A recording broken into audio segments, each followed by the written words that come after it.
பார்வதிபதையே அண்ணாமலையாருக்கு அண்ணாமலையாருக்கு அண்ணாமலை அம்மனுக்கு அண்ணாமலை அம்மனுக்கு.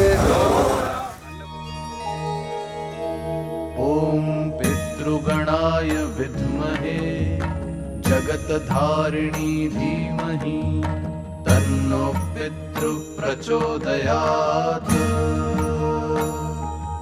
ओम पितृगणाय विद्महे जगतधारिणी धीमहि तन्नो पितृ प्रचोदयात्।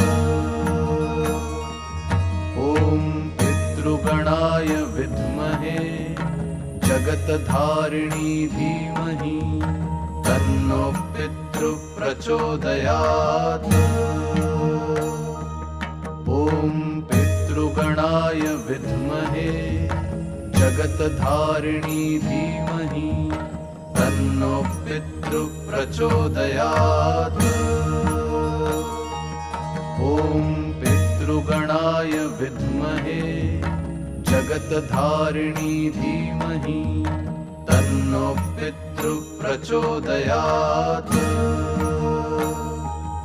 ओम पितृगणाय विद्महे जगतधारिणी धीमहि तन्नो पितृ प्रचोदयात्।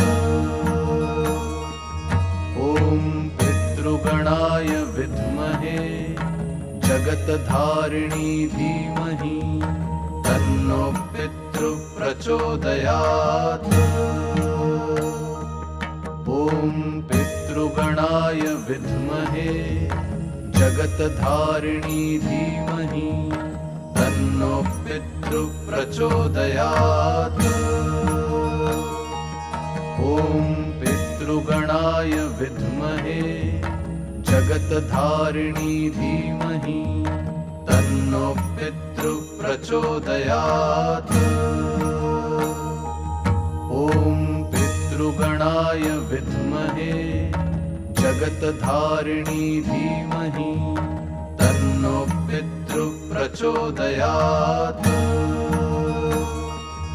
ओम पितृगणाय विद्महे जगतधारिणी धीमहि तन्नो पितृ प्रचोदयात्।